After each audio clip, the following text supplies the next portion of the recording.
Alors, on est tous rassemblés ce matin pour vous faire cet enseignement. On a vous faire l'enseignement sur la joie du don.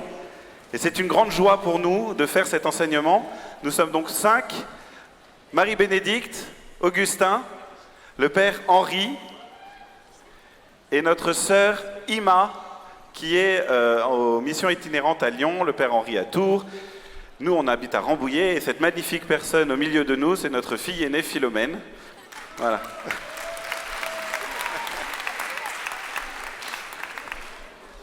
Et nous sommes tous membres de la communauté de l'Emmanuel. Et ça, c'est top aussi.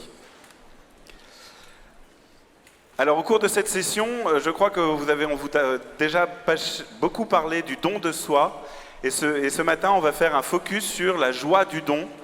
Le fait que donner, ça rend vraiment heureux. C'est pour ça que je vous demandais si vous étiez heureux aujourd'hui. Parce qu'il va falloir donner encore plus que ce que vous pouvez donner. Et c'est comme ça qu'on est heureux. Alors, on va essayer d'utiliser des mots simples pour s'adresser à tout le monde, parce qu'on a la chance ce matin d'avoir un certain nombre d'enfants avec nous, tous les enfants de 8 à 11 ans.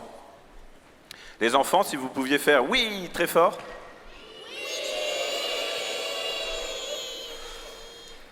Et pour les adultes, on va utiliser aussi des mots simples et ce sera pour vous tous, pour nous tous aussi, l'occasion d'entendre peut-être une première fois ou de réentendre des concepts profonds, forts, puissants. Voilà, et on va s'aider de l'encyclique, de la lettre apostolique du pape, qui s'appelle « La joie de l'évangile » pour illustrer notre propos. Et comme aujourd'hui c'est la Saint-Jacques, nous allons suivre un chemin. Et ce chemin, on va commencer par le point de départ du chemin, ce sera la rencontre personnelle avec Jésus. Ensuite, on va choisir le chemin. Le chemin qu'on va choisir, c'est le don de soi. Et enfin, on va se chausser, on va prendre des chaussures, et les chaussures, ce sera l'humilité. Et on terminera en choisissant l'allure avec laquelle on va marcher.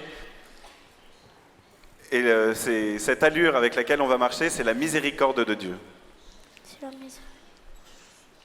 Après chacun de ces 4 points, on prendra un petit temps de réflexion pour réfléchir à ce qu'on peut recevoir et comment on peut le redonner derrière. Donc on commence tout de suite avec la rencontre personnelle avec Jésus. On est vraiment au point de départ du chemin. On ne devient pas chrétien si on ne rencontre pas Jésus d'abord. Et dans la joie de l'évangile, le pape choisit bien ses premiers mots.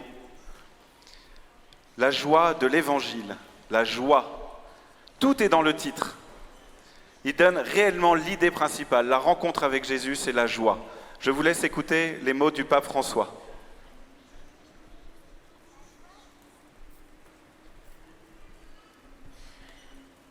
La joie de l'évangile remplit le cœur et toute la vie de ceux qui rencontrent Jésus. Ceux qui se laissent sauver par lui sont libérés du péché, de la tristesse, du vide intérieur, de l'isolement. Avec Jésus-Christ, la joie naît et renaît toujours. J'invite chaque chrétien, en quelque lieu et situation où il se trouve, à renouveler aujourd'hui même sa rencontre personnelle avec Jésus-Christ, ou, au moins, à prendre la décision de se laisser rencontrer par lui, de le chercher chaque jour sans cesse.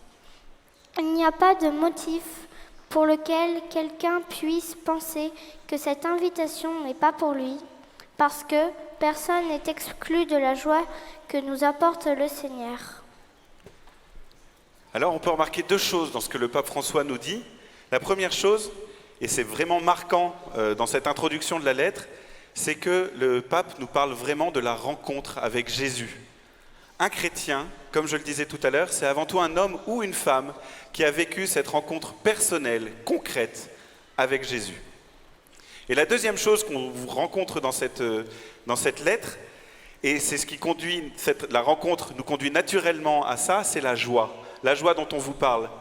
En fait, si nous sommes là, à cette session, malgré la chaleur, en cet instant, sous la grande tente, malgré l'écrasement qu'on peut vivre à cause de cette chaleur, eh bien c'est bien parce que Jésus veut nous donner sa joie. Cette joie, on peut la recevoir à Paray-le-Monial, mais on la reçoit surtout parce que nous sommes aimés de Dieu. La joie, c'est vraiment le cadeau que Dieu fait pour nous. Et pour illustrer ça, on va vous montrer 4 petits témoignages qui parlent de cette joie rencontrée par la rencontre avec Jésus.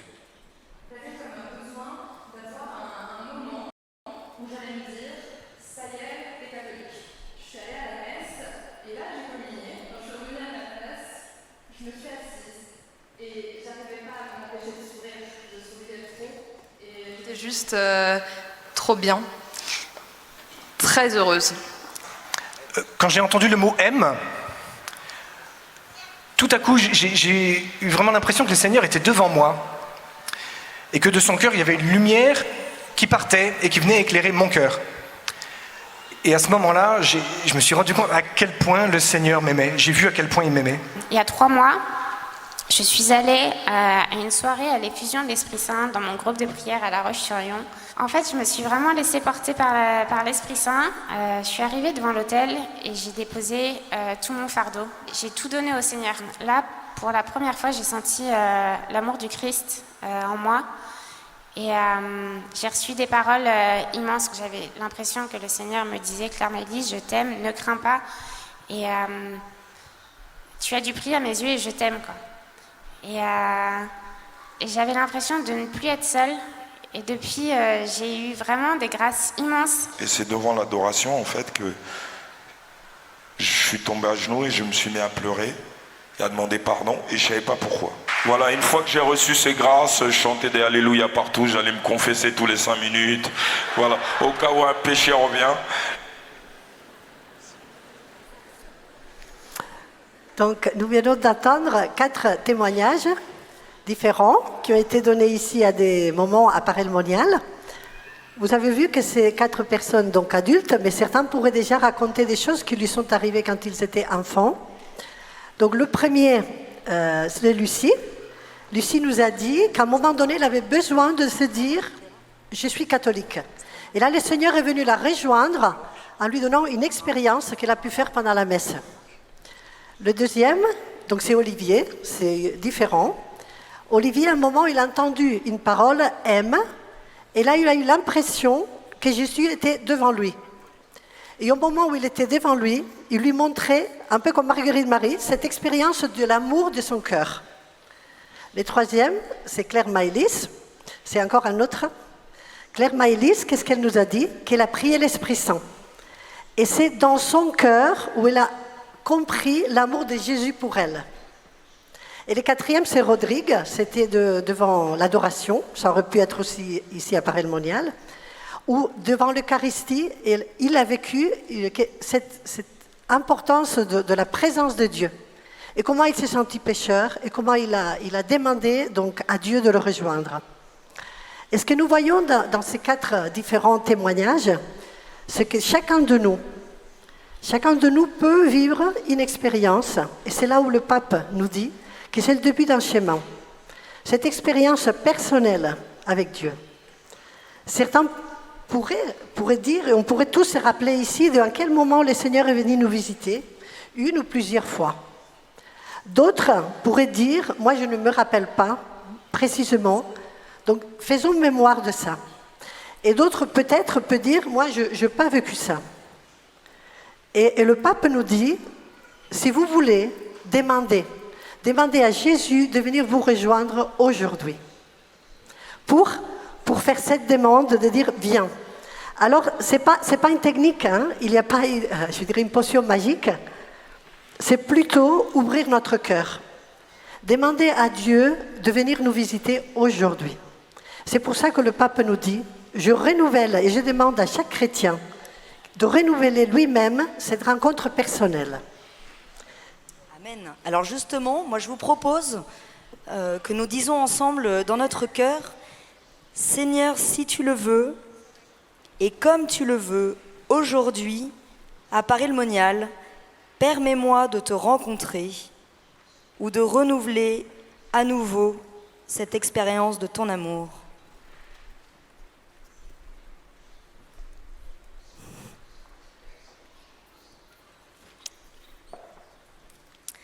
Seigneur, si tu le veux, et comme tu le veux, aujourd'hui, à Paray-le-Monial, permets-moi de te rencontrer et d'expérimenter à nouveau ton amour.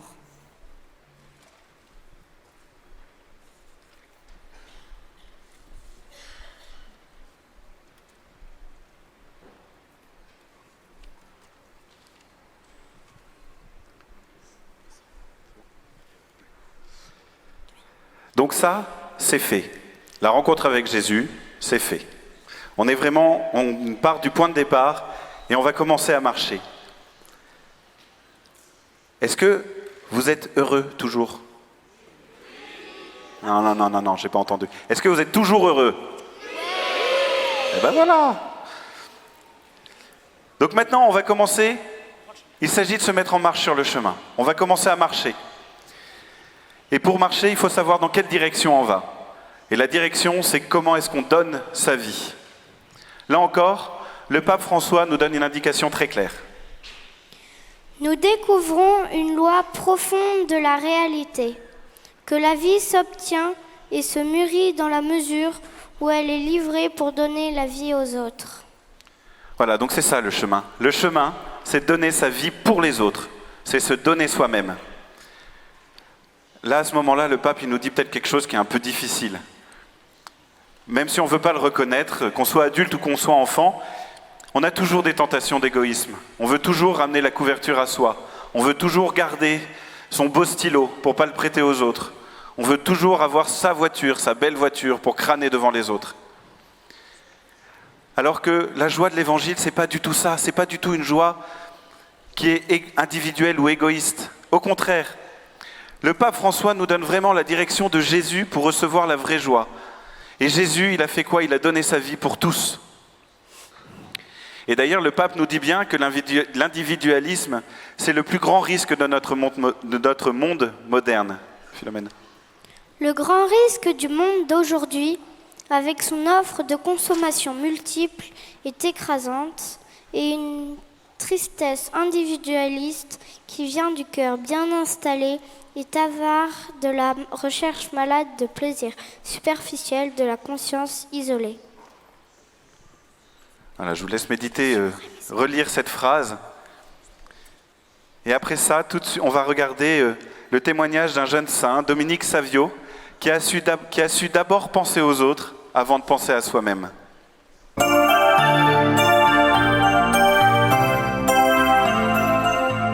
Un matin de février 1854, la neige tombe drue.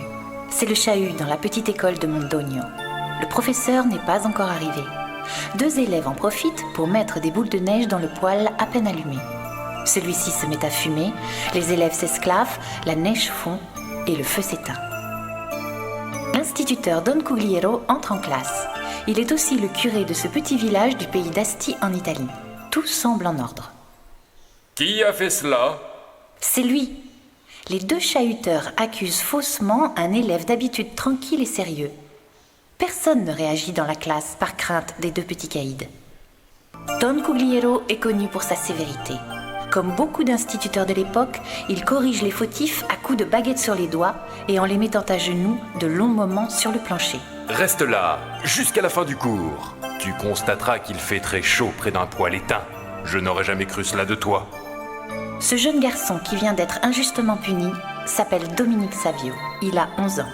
Le lendemain, des camarades pris de remords vont trouver Don Cugliero pour dénoncer les véritables coupables.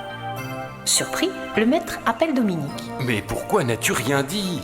Il suffisait de me dire « ce n'est pas moi », à moins que tu ne craignes quelques représailles. Je ne crains personne, surtout pas ces 2-là. Et si vous aviez su qu'ils étaient les vrais coupables, ils auraient été renvoyés. Je sais qu'ils ont besoin, comme moi, de savoir lire et écrire s'ils veulent s'en sortir. Jésus, lui aussi, a été frappé injustement. Et voici un petit témoignage qui est arrivé à une de mes tantes pour vous montrer comment donner, ça demande un peu de courage, mais ça donne vraiment de la joie et ça peut faire des miracles. Ce jour-là, ma tante sent dans son cœur que le Seigneur lui dit « Va voir ta voisine » qui est une espèce d'ours mal léché, si je peux dire. C'est la fête des mères, va lui apporter quelque chose. Alors elle prie l'Esprit Saint, elle va chez le fleuriste, elle achète quelques roses, elle remonte, elle est un petit peu dans ses petits souliers. Elle se dit comment je vais être reçue par cette dame qui vit toujours toute seule. Et elle sonne, la porte s'ouvre, elle tend les roses. Madame, bonne fête des mères. Elle tend les roses, et la dame regarde les roses, la regarde elle, et elle se met à pleurer.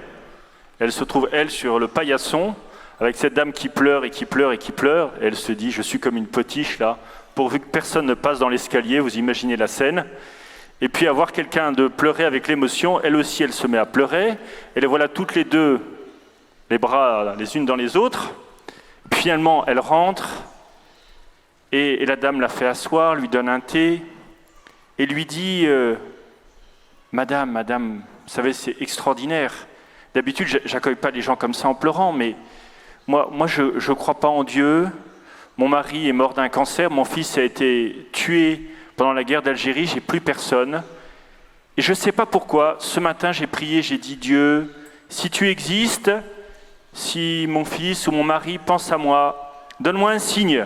Je n'ai jamais de visite. Aujourd'hui, vous avez sonné et vous m'avez dit « Bonne fête des mères ». Voyez, et donc moi je vous invite, vous, posez un petit geste, allez voir votre voisine, celle un peu ronchon. Enfin, trouvez quelque chose, même ici, il y a plein de choses qu'on peut faire. Et vous verrez comment donner donne de la joie et peut faire des miracles. Amen. Alors concrètement, le Père Henri vient de nous donner un petit exemple. Concrètement, qu'est-ce qu'on peut donner et comment on peut donner? Et que devons-nous donner? Que pouvons-nous donner? Pour les adultes, est-ce qu'on est prêt à donner du temps? Est-ce qu'on est prêt à donner de l'argent, de l'attention à des personnes dont nous voyons qu'elles peuvent en avoir besoin? Quelle est la part en nous de notre confort personnel dont on est prêt à se détacher? Et pour les enfants, est-ce qu'on a l'habitude du partage? Est-ce qu'on a l'habitude de partager son goûter avec ses frères et sœurs d'abord? Est-ce qu'on pense d'abord à nous ou aux autres quand on est en service? Est-ce qu'on pense à faire du bien aux autres? Voilà, et pour réfléchir là-dessus, on vous propose une petite démarche. Mais juste avant ça, je voudrais simplement dire ce que Mère Teresa disait, c'est que tout ce qui n'est pas donné est perdu. Et ça, c'est triste. Donc donnons et nous partagerons la joie.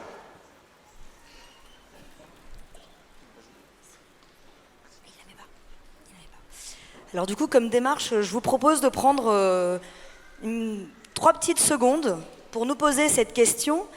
Qu'est-ce que je peux donner aujourd'hui? Quel acte concret je peux poser aujourd'hui? De quelle idole je peux me séparer aujourd'hui pour suivre Jésus et lui donner ma vie?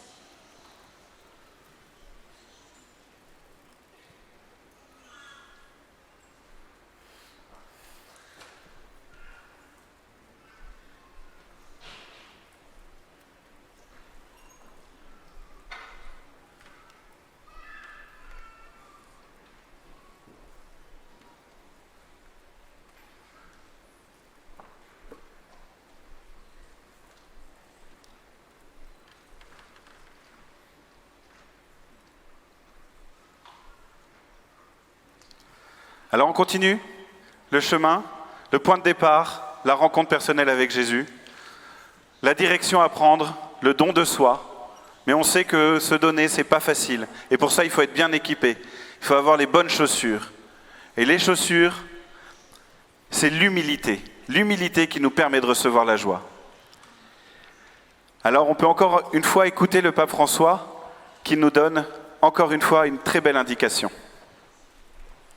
Je peux dire que les joies les plus belles et les plus spontanées que j'ai vues au cours de ma vie sont celles de personnes très pauvres qui ont peu de choses auxquelles s'accrocher.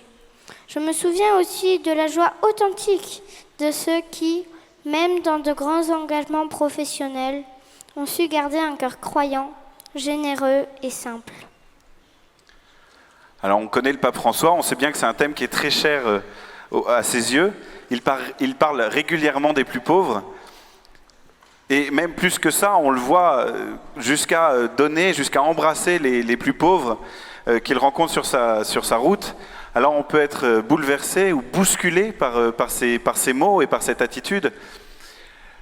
Et ben, pourquoi ? Parce qu'en fait, on n'est peut-être pas forcément pauvres, nous autres. Alors du coup, on se demande si on ne serait pas coupé de cette joie parce qu'on n'est pas pauvre. On voit toujours quelqu'un de plus pauvre que nous. Mais ce n'est pas exactement ce que le dit le pape François, heureusement d'ailleurs. Alors bien sûr, il commence à parler des pauvres, mais il termine dans la deuxième partie en disant « Je me souviens aussi de la joie authentique de ceux qui, même dans de grands engagements professionnels, ont su garder un cœur croyant, généreux et simple. » Ça signifie donc que tout le monde, tous, qu'on soit pauvre ou riche, on a à recevoir quelque chose de l'exemple des plus pauvres. Et d'ailleurs, on va l'illustrer par un passage de l'Évangile.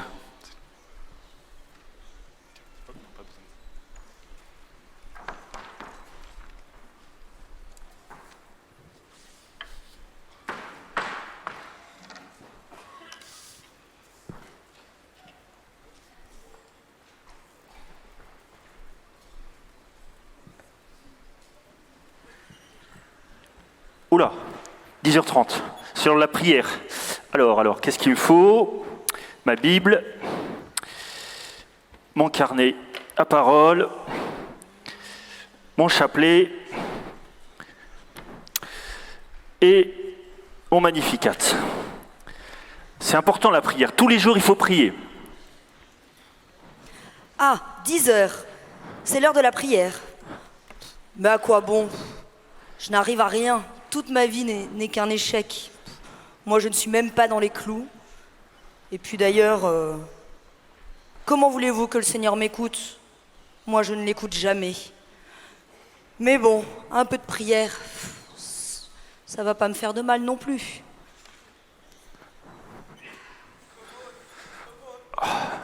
Non, j'ai vraiment pas le temps là. Il est 10h30, je vais être en retard là. J'ai la prière quoi. Oh, puis en plus, vous sentez vachement fort. Hein. Oui, non, mais j'ai pas de pièces là. Ce qui sonne là, c'est des médailles. Vous voulez pas de médailles ?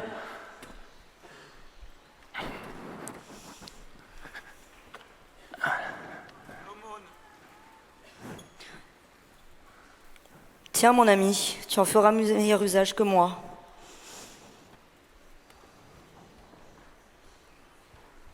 Ah, puis toi, tu sais, prie pour moi. Moi, je sais pas faire. Non, mais regardez-la. Elle se prend pour qui, là ? Elle donne une leçon, quoi ? En plus, c'est une étrangère. Elle est bretonne.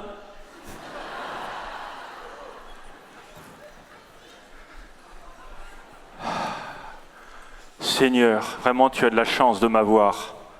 Qu'est-ce que tu ferais sans moi ? C'est la 22e fois que je suis à Paray-le-Monial, que je viens à Paray-le-Monial. Non, 23e fois. C'est pas mal, Seigneur. Hein. Ouais, je te remercie, Seigneur. Enfin, tu me remercies plutôt. Seigneur, tu sais, je voulais te dire que j'ai pris 6 tickets de service. Ah, non, en fait, c'est 8, parce que j'en ai déjà fait 2. Vraiment, Seigneur, tu as de la chance de m'avoir. Hein. Je ne sais pas comment tu ferais sans moi, hein, Seigneur. Tous les jours, je prie, je vais à l'adoration sous la tente, là, 1 heure tous les jours. Ah, Seigneur, tu as de la chance de m'avoir. Ah, Seigneur. Ah, Seigneur, Enfin, Seigneur, je ne sais pas faire. Tu vois, Seigneur, je suis pécheur. Prends pitié de moi.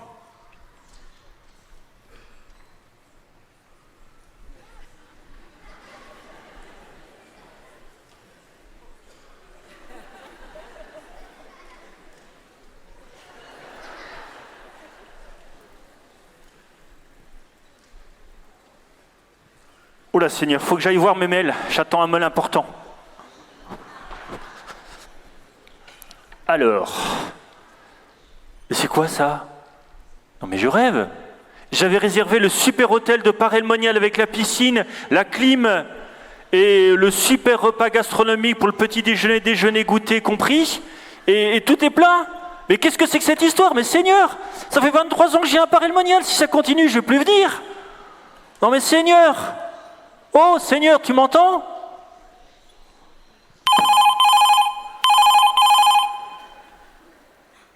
Ah tiens, je viens de recevoir un message. C'est pas possible. L'opération s'est bien passée. Votre fille est guérie, c'est un miracle. Oh. Merci Seigneur, merci. Maintenant, Seigneur, je comprends que tu m'aimes.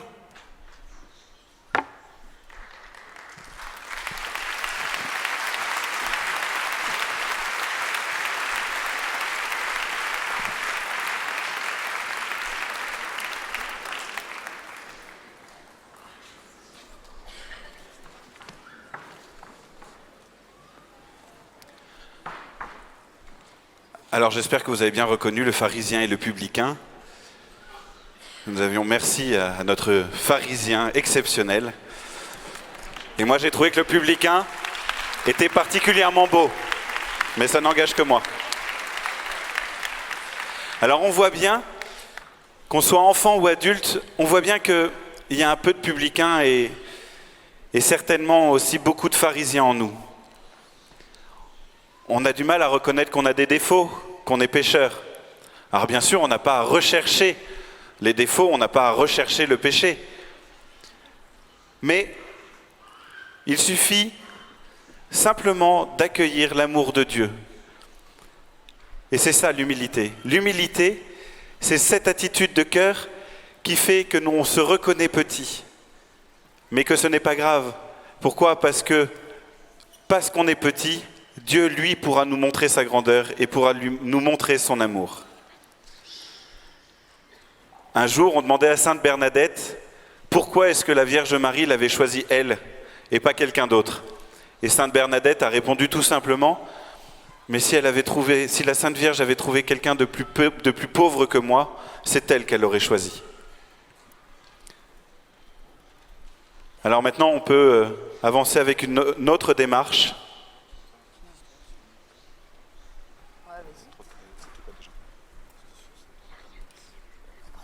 Ah oui. Alors moi... Non, on n'a pas le temps. On n'a pas le temps ? On n'a pas le temps. Alors du coup, comme démarche, je vous propose vraiment d'aujourd'hui d'essayer de nous faire vraiment tout petit pour pouvoir recevoir la grandeur du Seigneur. Donc on peut demander au Seigneur un cœur humble et simple. Voilà, comme le publicain, nous pouvons dire aujourd'hui tout particulièrement, Seigneur, je suis pécheur, prends pitié de moi. Voilà. Vous avez des grâces de confession toutes particulières à Paray-le-Monial. Alors surtout, profitez-en pour y aller. Mon Dieu, je suis pécheur, prends pitié de moi. Mon Dieu, je suis pécheur, prends pitié de moi.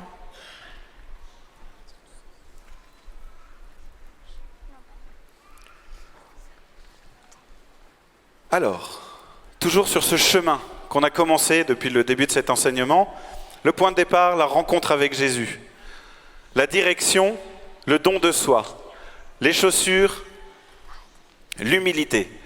Avec ça, on est en bonne route pour être saint. Mais ce n'est pas suffisant, parce qu'il faut savoir à quelle allure on marche, à quelle allure on avance. Et cette allure, elle nous est donnée par la miséricorde, par la vie, par notre vie qui doit être façonnée par la miséricorde. Et encore une fois, le pape François nous donne un bel enseignement. La miséricorde est le pilier qui soutient la vie de l'Église. Dans son action pastorale, tout devrait être enveloppé de la tendresse par laquelle on s'adresse aux croyants. Dans son annonce et le témoignage qu'elle donne face au monde, rien ne peut être privé de miséricorde. La crédibilité de l'Église passe par le chemin de l'amour miséricordieux et de la compassion. Amen. Alors maintenant, donc le pape François nous donne vraiment ce mode d'emploi, cette allure à laquelle on doit marcher, la miséricorde. Toute notre vie doit être remplie par l'amour de Dieu. C'est vraiment l'amour de Dieu qui fait que nous pouvons avancer. Nous pouvons bien le comprendre. Si nous voulons donner notre vie, eh bien ça ne peut être que par amour. Cet amour de Dieu qui nous est d'abord donné pour qu'ensuite nous puissions le redonner aux autres. Et là aussi, encore une fois, on a vu le pape François poser des actes très concrets de cet amour qu'il donne aux autres.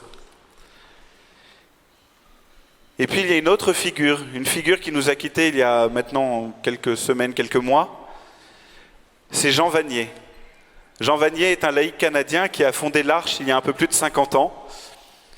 Et ce sont, vous savez, l'Arche, ce sont des maisons où vivent ensemble des personnes handicapées et des personnes sans handicap.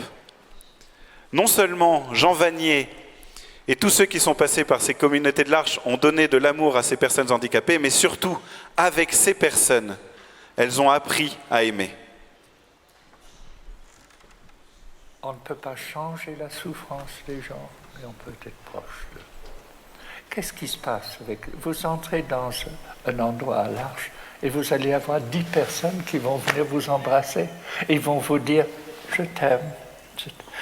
Et les personnes assistants qui viennent ici, d'une société pourrie par le besoin du succès et de achievement.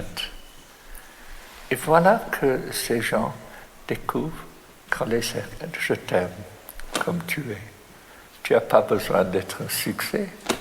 C'est tout simple. Et leur simplicité, une sorte de vérité, une tendresse, la découverte que le cœur de l'Arche, c'est la tendresse. Personne ne sait ce que c'est la tendresse. J'ose parler même du sacrement de la tendresse.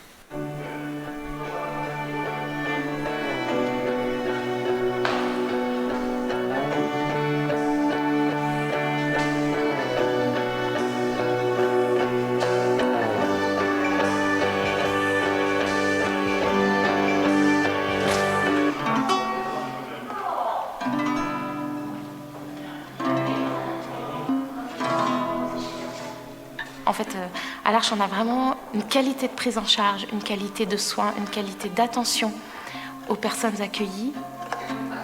Je pense que c'est le fait de vivre avec, le fait que les assistants soient autant impliqués, soient là dans le quotidien, vivent avec. C'est pas des équipes qui tournent, l'équipe du matin, l'équipe du soir, celle de la nuit. De partager un quotidien qui est vraiment quelque chose d'extraordinaire. Et on est tous ensemble, on avance tous avec le même objectif, c'est œuvrer pour le bien-être des personnes qui sont accueillies ici à l'Arche.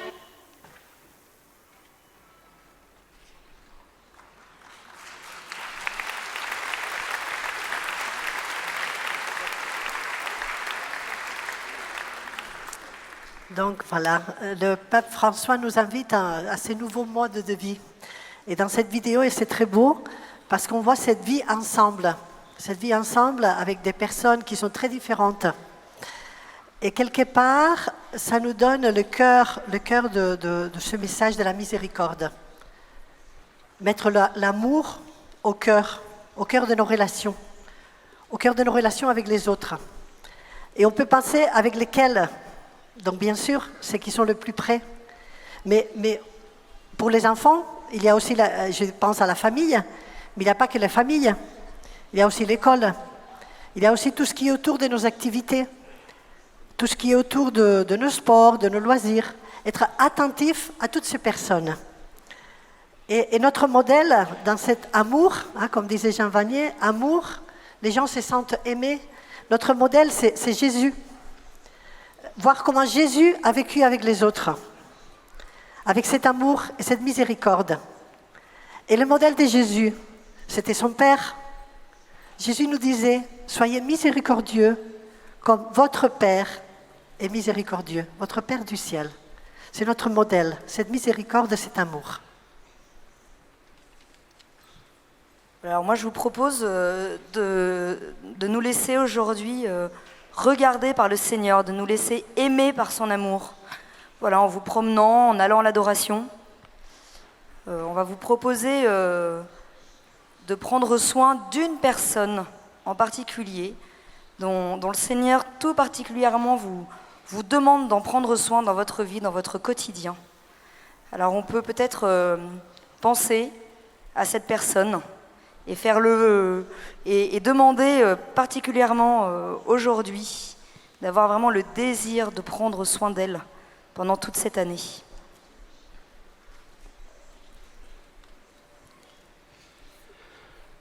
Alors ça y est, le chemin on le connaît, l'équipement on le connaît, et on arrive donc à la conclusion de notre enseignement, puisque nous avons commencé à marcher ensemble avec le pape François sur ce chemin de sainteté qui nous donne la joie de donner.